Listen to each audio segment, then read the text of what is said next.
สวัสดีท่านผู้ชมสบายดียามแรงส่วงคำพี่น้องจ๋าตอนนี้20:00แล้วบรรยากาศอากาศร้อนเอาพี่น้องคล้ายๆคือฝนสิตกนี่ล่ะเมื่อคืนนี่ก็มืดฝนตกประมาณช่วง20:00กว่าแกแห้งพอสมควรอยู่เงียบสงบได้ยินแต่เสียงจิ้งหรีดจี้ซ่อนห้องเสียงเขียดอยู่ทงแต่มื้อนี้ก็พระจันทร์เต็มดวงนะพี่น้องจ๋าทั้งพุ่นผ้าเหลืองมึมแมบอยู่ว่าสิตกวังค่ำนี่ก็บ่ตกมืดมาสุดท้ายก็หายไปอันนั้นน่ะคือผ้าเหลืองนี่พี่น้องบ่แม่นสงครามจากเขมรเด้เมบมาบอยู่นั่นผ้าเหลืองวังค่ำนี่ก็มืดมาทั้งนั้นแหละมืดมาว่าสิตกแห้งอยู่ปัดมิดซีรีอากาศมันเลยร้อนเอามื้อนี้ก็มีเมฆน้อยๆเนาะพระจันทร์เต็มดวงมื้อนี้บ่แม่นเพ็ง15 ค่ำบ่วันนี้วันพระเดือนแจ้งคักเนาะผ้าเหลื่อมพร้อม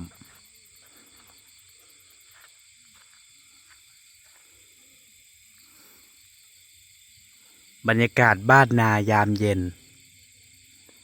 เงียบแม้กระทั่งเสียงรถวิ่งยังบ่มีเด้บ่คืออยู่ในเมืองเนาะอยู่ในเมืองนี่เสียงรถวิ่งทั้งคืนเบิดมือเบิดคืนตลอด24 ชั่วโมงพูดผ้าเหลื่อมอาจสิตกรอบดึกก็เป็นได้เนาะพอช่วงนี้อยู่ในช่วงเขาเจ้าพายุเข้าวังค่ำนี่ก็ตกแต่ว่าตกเขตอื่นแต่อยู่ในบ้านบ่มีนี่ก็ตกพอปอกแป๊กผ้าเหลื่อมคุณยายเข้าห้องนอนเรียบร้อยหลังจากที่กินข้าวแล้งแล้วมื้อนี้ก็กินข้าวกับแกงหน่อไม้กับย่างลีนหมูอากาศมันร้อนซุมื้อนี่คุณยายก็ติดห้องแอร์เมื่ออยู่บ้านก็อยู่บ่ได้ไปนอนอยู่ห้องแอร์เสาลอยแล้วเมื่อบ้าน3-4 มื้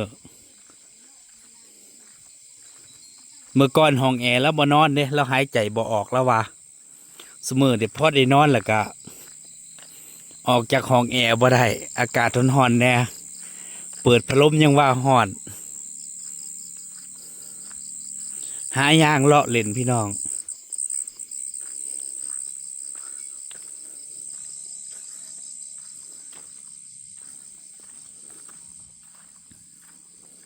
ส่วนใหญ่บ้านเฮาว่าตะค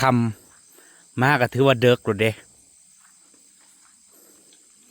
1:00นี่กินข้าวแรงแล้ว20:00นี่เตรียมสินอนแล้ว20:00 30:00เงียบมิดซีรีแต่ว่ายายรุ่นยังทำงานนะจ๊ะ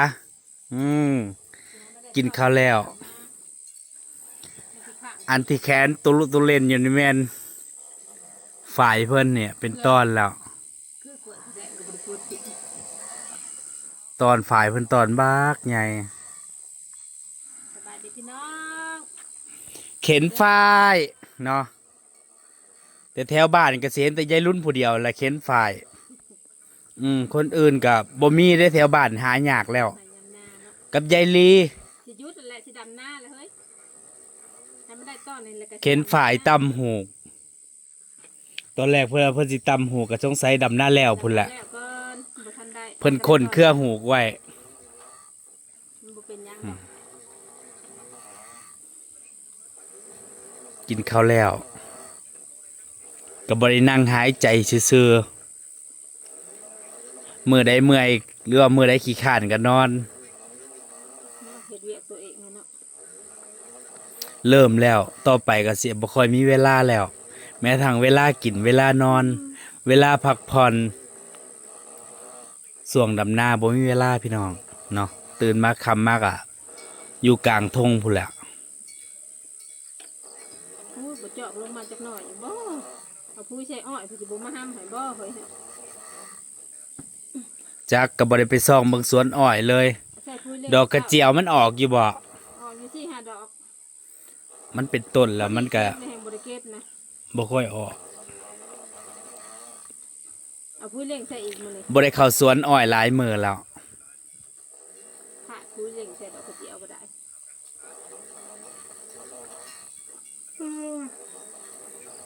ได้มื้อดำนาแล้วบ่ยายรุ่น จักสิฮอดวันผิดหรือบ่เฮ้ย ว่าวันอาทิตย์บ่สิดำนา ซะก่อน อย่าพาเอาน้ำแม่ มื้อนี้ คุยขึ้นห้ามันเลยกันนั้น มื้อนี้ในบ้านเขาเจ้าก็จ้างดำพี่น้องวันละ200มีคนดำนาแล้ว จ้างโลกาก็มื้อคู่ละ5 บาทบ่ ราคานี่ก็หลายปีอะเด้ยังราคาเก่าอยู่จ้างดำนาเกี่ยวเขาววันละ200โลกากะ2 มัด5 บาทก็ประมาณนี้เนาะถ้าส่วงหาคนงานยากอีหลีก็เขาเพิ่มอยู่250 300เกกันขึ้น แต่ว่าส่วงปกตินี่ก็วันละ200ปีนี้บ่ได้เอาคนงานมาบ่ยายรุ่น อ๋อ เอาสิเฮ็ดเองติ จ้าเฮ้ย มาสร้างว่าแท้ มันน้อยให้เนาะ ปีนี้เพิ่นเฮ็ดหน้าน้อยกว่าเก่าได้พี่น้อง ปีที่แล้วเพิ่นเฮ็ดหน้าเขาเพิ่มแน่ ตอนแรกปีนี้เพิ่นก็ว่าสิไปเฮ็ดหน้าเขาเจ้าอีกทีหนึงหั่นก็ไปถามสาวันบ่ให้เฮ็ดเฮ็ดคือคนบ่มีอยู่มีกินนี่ หน้าทงใดอันผู้ใดป่าก็อยากไปเฮ็ดเอา โอ้ก็ว่าเสียตื่มแล้วเนาะเพิ่นได้ขาย มันเป็นหน้าบ่เป็นตางามเลย เนาะหน้าเขาดำบ่ได้งามเด้อ เป็น นะ ทรายคันหน้ากินบ้านก็ยังว่าอยู่ ง่วยเขาบ่ได้ใส่พุ่นเลยเที่ยวเฮ็ดเที่ยวปลาอยู่ แล้วเพื่อเข้าไปคั่วนะเพื่อมันสิคั่วได้จะไปนี่ เฮ็ดนี่ก็กินบ่เบิดดอกเยรุ่น เงินนั้น ก็จะขายเฮ้ย ดันทุลังหลายก็เมื่อยเจ้าของ เพิ่นแม่มีแห้งเลย ขายข้าวพอกิโลละ8 บาท 9 บาท สิมีแห้งบ่เขาสวนได้ บัดซื้อปุ๋ยพอเบิดเทื่อละเป็นหมื่น เข้าหน่อยแต่เมื่อจะเฮ็ดอย่างอื่นคลายเอา นี่แหละตำหูกนี่แหละเจ้านั่นท่อผ่าขายว่างก็ดี เบิ่งตัวอ้อยก็ยังบ่ทั่วหญ้าก็เต็มด้วยพืชอยู่โลกหญ้าอีก เอาอยู่เทียงมันห่อนดิจังหวะลงมาอยู่ข้างล่าง ข้างล่างก็ฮ้อนคือเก่าเนี่ย บ่มีลมเนาะมีซีรีส์อยู่ บัดเด้อ แต่ว่าคือเดือนแจ้งอยู่เด้ล่ะ เป็นชงสิบ่ตกวังค่ำนี่เขาคิดว่าสิตก มืดมาฮึมห้ำพันมิดซีรีส์เนาะอันนี้เดือนแจ้งเนี่ยเมื่อคืนยังว่ามันเดือนมืดฝนคอยเมื่อเกือบบ่ทันเมื่อคืนอยู่พุ่นน่ะตกแล้วโอ้โอด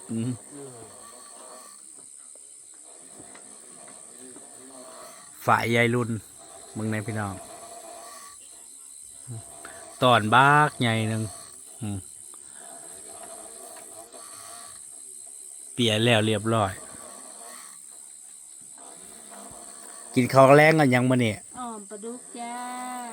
เอาปลาดุกกันใส่มาออม โอ้ยปลาดุกแต่บาโกเอาใหายพุ่นอันก็สิกิน เบาโกขึ้นมาตาบ่เลี้ย ทำงาน ได้ปลามาให้ ก็ได้ปลาดุกมาฝากเขาข่อยก็ได้ตู้ย่างๆอยู่ตัวหนึ่งนี่ล่ะเพิ่นเลี้ยงป่าแต่ว่าเพิ่นลงไปหลายมื้อแล้วขึ้นมาบ่กี่มื้อเลี้ยงป่าก็เลยได้ป่ามาฝาก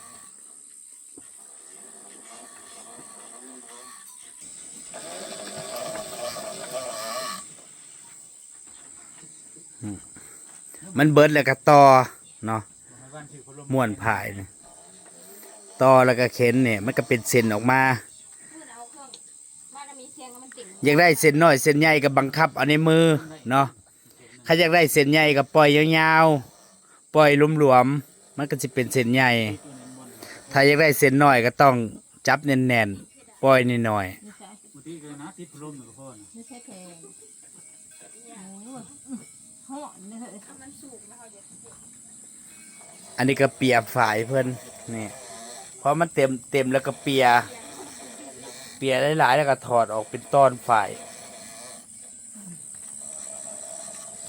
แบบนี้บ่ค่อยเห็นแล้วเด้บ่มีหั้งก็สิเห็นยายรุ่นละเฮ็ดเนาะ โอ้ยเขาขาดเห็ดเนาะ คนอื่นเขามีแต่ซื้อเอา บ้านผู้ไทยยังเฮ็ดคือใด แถวละหาน้ำนะเขาเจ้าเฮ็ดหลาย นั่นบ้านเห็ดผายเขามาจ้างเขาเห็ดหาเป็นบ่จ้างต่ำ อันนี้ก็ของพี่น้องเพิ่นได้ฝ่ายมาแล้วเพิ่นบ่เฮ็ดก็เลยเอามาให้ยายรุ่นกับยายลี่เฮ็ดเนาะ อมบรีให้ ดีแต่เพิ่นมีอุปกรณ์อยู่แล้วเพราะว่าเพิ่นก็ตำหูกท่อผ่าสู่ปีเนาะบ่ว่าสิเป็นหลาบ่ว่าสิเป็นอิ่วก็บ่ได้ทิ่มก็เลยยังอันเฮ็ดอยู่ ผมไปถามมึงมาแล้วเนาะ นี่ อันนี้น่ะก็อิ่วฝ่ายเนี่ย แต่ซุมื้อนี่บ่มีเห็นแล้วเด้อิ่วฝ่าย โอ้ยคนเห็ดกับเขาตายเลยมีไฟเห็ดช่ำเดียวนี้ อืม ไฟเก็บไว้กันยัง ทำบุไปอยู่ตลาดเรื่องบ้าน ถ้าเป็นเทกให้เขาสอบเขาก็เห็ดบุเป็นค่ะมันบุมีเครื่องมือเห็นไหม เป็นอยู่เรื่องอะไรกันสิเป็นอยู่ครับ เขาจะเสียนเป็นโมเมนต์นะ โอ้ยเรามีนะครับแน่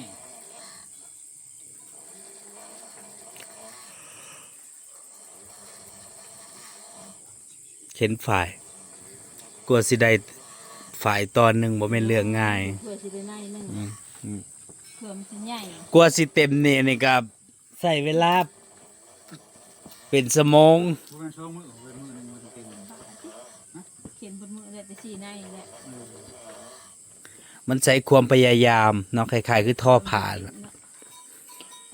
เส้นเดียวปอกแปกปอกแปกอยู่กลัวสิได้คืบหนึ่งว่าหนึ่ง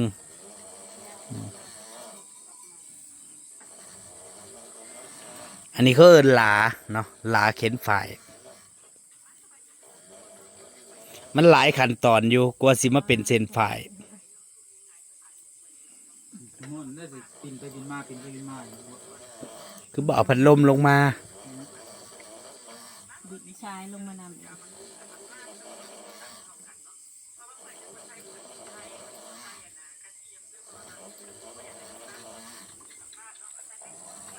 ยามว่างของยายรุน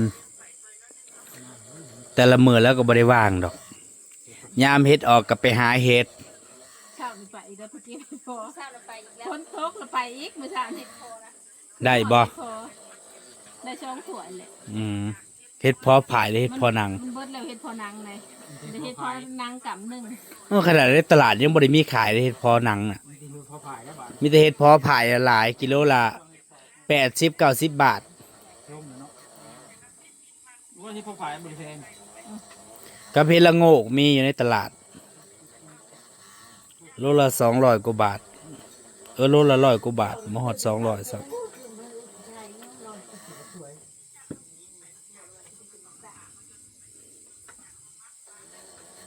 เราเพ่นบุกตะบุตื่นบุกตะมันสิแก่เลยสิบุสิดะเนี่ยบอกให้ขึ้น เอา ไป ไม้ ถ่าย เด้อมันหักเด้อไม้ตายมันระวังเด้อ ตกลงบุกตะมันตายทะเลาะ โอ้ย นางอัมบาลาว่าสิเป็นขึ้นมักตาล เองว่ามันแก่แล้ว มักตาลเต็มต้น บุญพระปังว่ามือมือเนี่ย โอ้บุท่านท้ายด้วยค่อยบุกตะบุท่านได้ขึ้นมันจะประขึ้นเพราะ นี่กิบุทานบุญของบุญนี่ บุญมือมือแล้วนี่นะ มันเห็นเบิดคนเลยสิ เบิดกับคนน่ะมันมาเป็นพวกเขามันบริคือบ้าน ถ้าไม่แท้จะขึ้นไว้มันนี่พอดี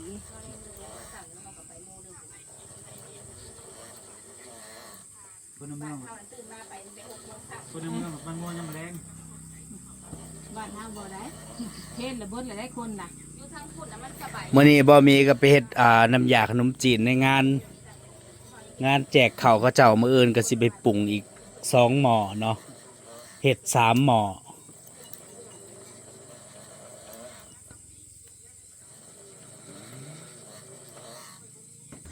ฝนสิตกจังได้